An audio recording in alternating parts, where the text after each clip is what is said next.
Alright, welcome back everybody. We are going to do another tomato review on this tomato right here. And this is called the Galapagos Island Tomato, but I'm calling it Galapagos Island number 2.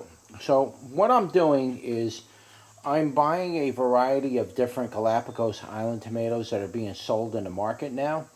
And they're all generally called just Galapagos Island tomatoes, but there's different variations to these tomatoes.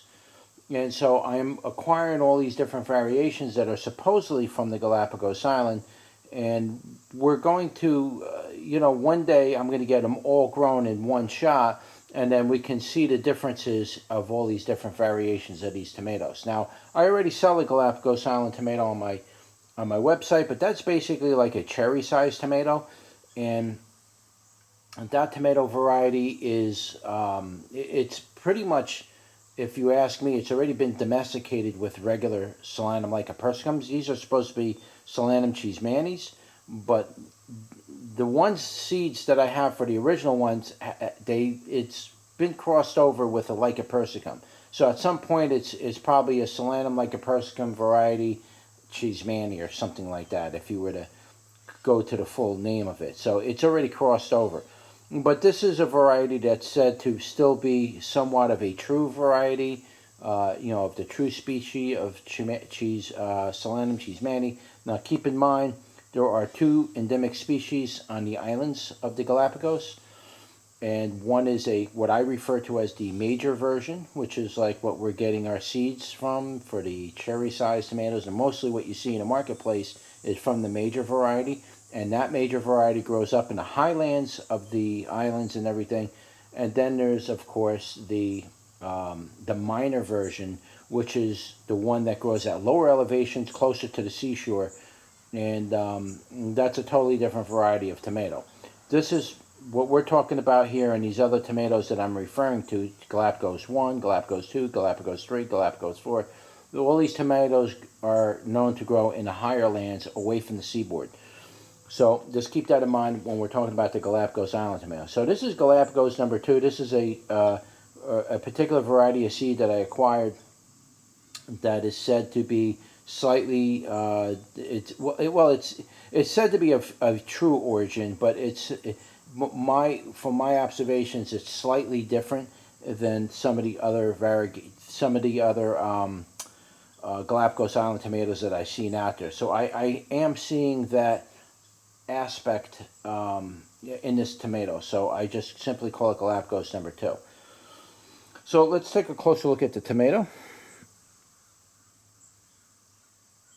I'll back you out a little bit. And as you can see, it's much smaller than the standard commercial varieties that you're buying seed for in the marketplace today. It's actually very small. This is generally what you should be seeing in a Galapagos Island tomato. But if you ask me, just by the colors and looks of it, it looks like it still might have some domestication, probably some attributes of pimpinellifolium in there, if you ask me. I don't know for 100% sure. Now, I do have seeds coming from the Galapagos Island tomato that were picked directly from the plant itself. So the absolute true version is coming, and I have seed for it. And in fact, I think I started the seeds actually. It's supposed to be 100% true, the original true, off the plants. Now, some of these plants on the Galapagos Island are over 100 years old. They're very, very old. The stems on these plants are wood like a tree. They've been growing there for many, many years, and so that variety is still holding the true attributes. So the seeds that I'm growing to another variation of the Galapagos Island tomato is from the actual plant itself that's been there on that island for over 100 years. Okay? It would be the same tomato that Darwin ate when he went there to visit the Galapagos Islands. So it would basically be one of those actual varieties. All right? So we do got 100% true seed coming in. But if you ask me, in my opinion, it looks like this might have some pimpinellifolium in it. Very possibly. I'm not 100% sure. But that's it. This is the number 2 variety. Let's show you the inside.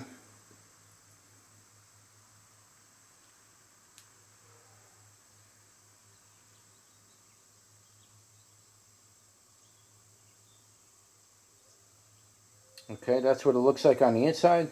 It's bichambered. Very typical. You can see the seed sizes ain't that small. They're not as small. I can guarantee you they're not as small of a seed size as the seeds that I got from the tomato that was picked directly from a 100-year-old plant on the Galapagos Island. They are not that small. The seeds that I got that are from that variety are, I can't even describe to you how small those seeds are. It's incredibly small. It looks nothing like this. So I can see that this tomato may have possibly have some pimp introduced to it. So it's very possible. Don't know that for sure. Just my observations.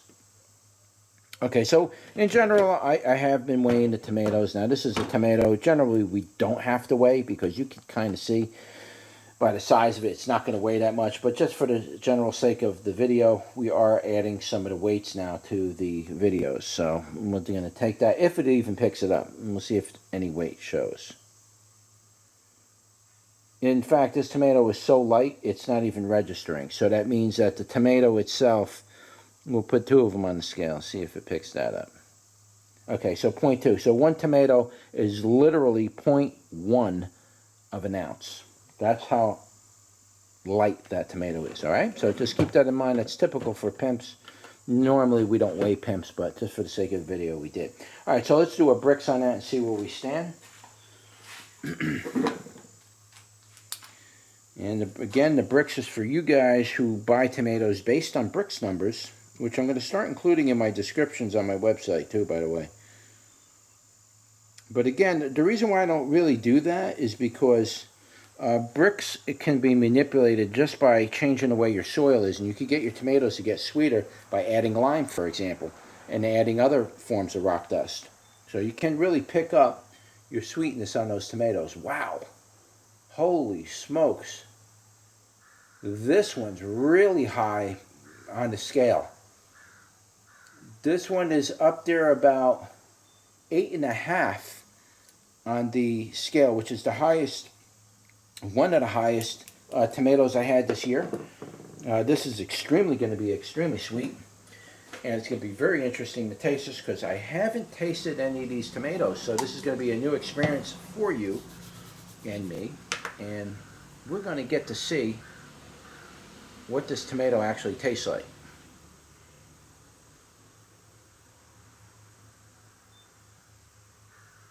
Now, again, wow, that's sweet, guys. Man, that is good. That's very nice. Let's bring the sheet down. Let's go over the numbers, my opinions, and everything else in between.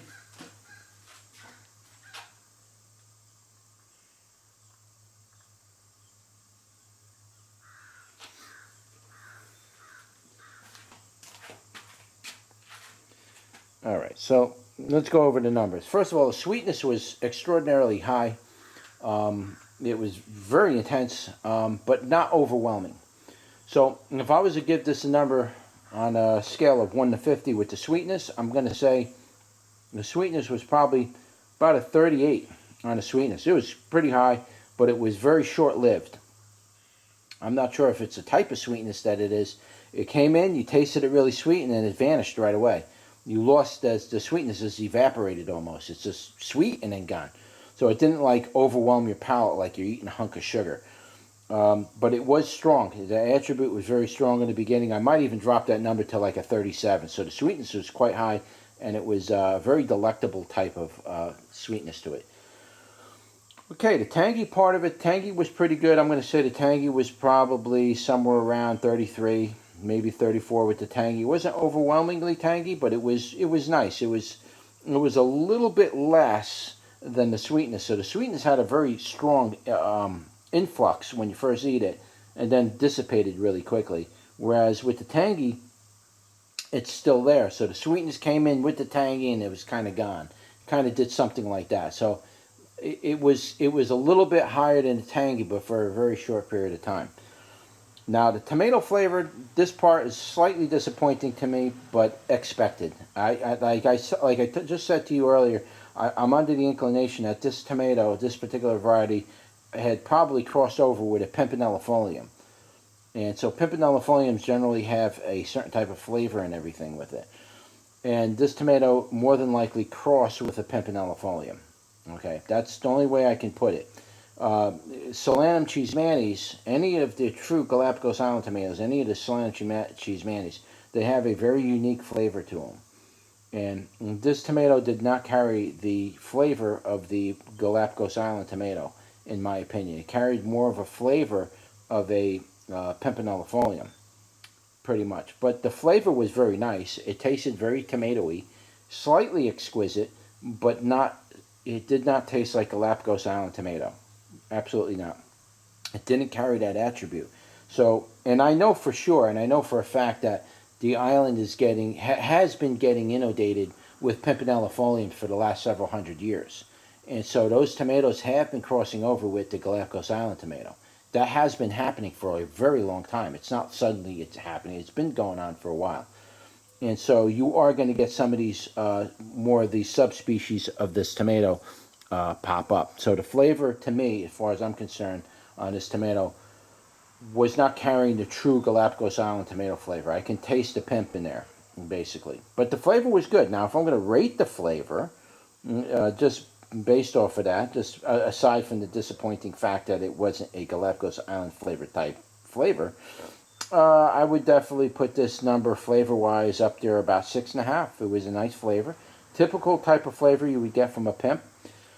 So there was that going for it, and so it's a good tomato to grow up and above and beyond the fact that it doesn't have that Solanum cheesmanii flavor, but it was still a good tomato to grow. Now, the moisture was very moist. I'm going to say it was an 8 on the moisture from 0 to 10. It was definitely around an 8. It was very moist. It melted in your mouth. Skins weren't that tough. Well, I'll get over to the skins. It wasn't that tough, so it broke up nice. But the moisture definitely delivered the whole package to the back of your tongue where you need that flavor profile to really exhibit itself. So moisture was about an 8. That's a good number for that. Tardy and sour, there was a little bit of tardiness to it. I'm definitely going to say there was something on there. Probably go 1 on the tardy, which is kind of typical for a lot of the tomatoes. They do have a little bit of tardiness in them. Some of them don't have tardiness at all, and they're just bland. But this one had very slight amount of tardiness to it. We're going to go 1 with that on the tardy. If you see anything over 5, if you ever hear me say anything over 5, then that was so tardy you don't want to eat that. It's like eating a lemon, basically. The tardy is stronger than the tangy flavor, and that's not something you want to even enjoy eating. Now, undertones. Undertones, it did have an undertone to it.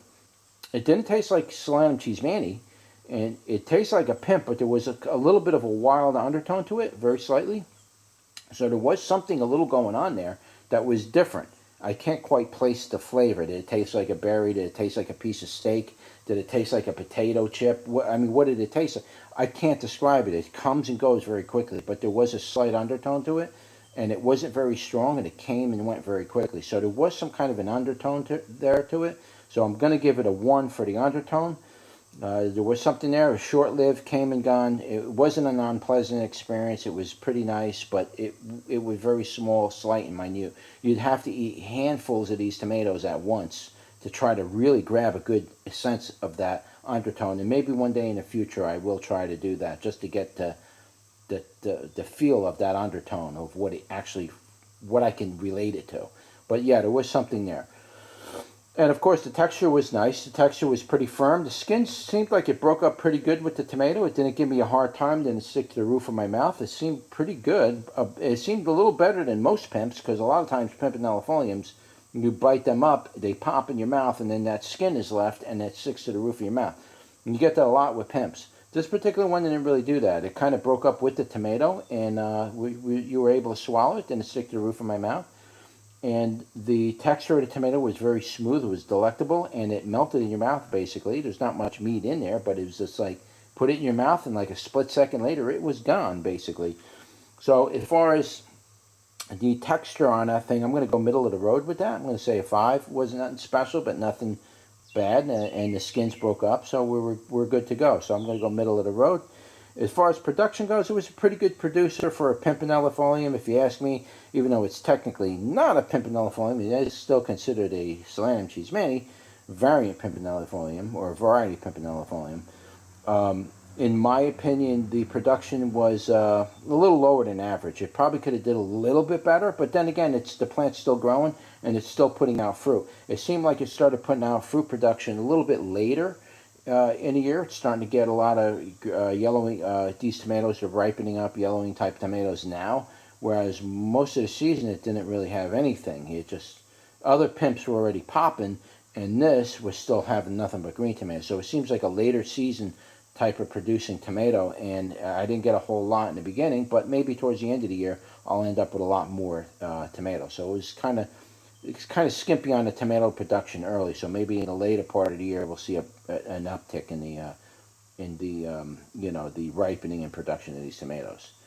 And really, outside of that, now if I was to give the tomato a rating from a number one being number one, and 10 being kind of on the low side, if I was to give this tomato as a for the pimp range of tomatoes, of course, I'd probably give this rating probably around, I'd go 5, maybe 5.5, a little above 5. It wasn't bad. It was a nice experience.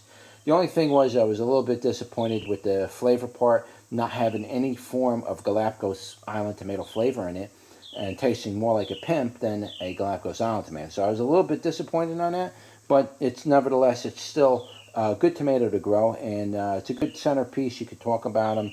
And if you're a tomato collector like me, you might want to buy the seeds just to collect that variety of tomato.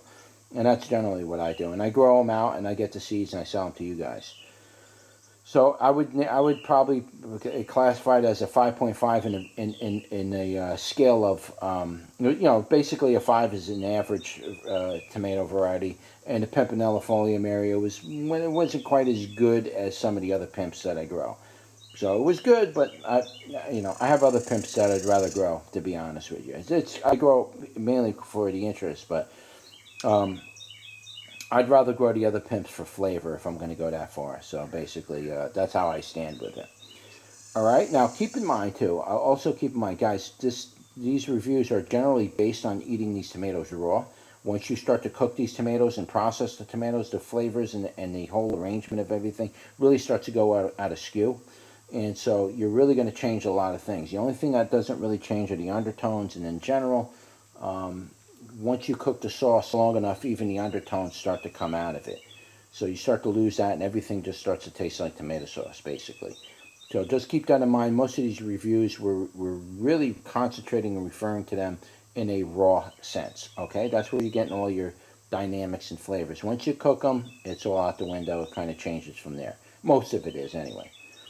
I'll leave whatever information I have on this tomato in the description below, and I will also put the information on my website.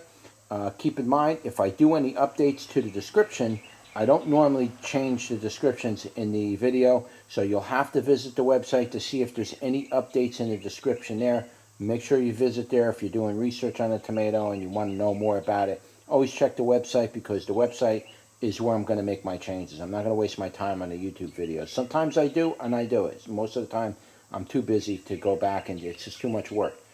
All right, so make sure you check the website for there. Also, there will be a link below in the description of this video that will bring you to the website, and you can buy your seeds there. And you can also do your further research and look for updates as well on that website. So that link will be in the description below. And basically, that's it, guys. That is my tomato review for the Galapagos Island Tomato number 2. Don't forget to like, share, and subscribe, and I'll see you on the next one. Take care.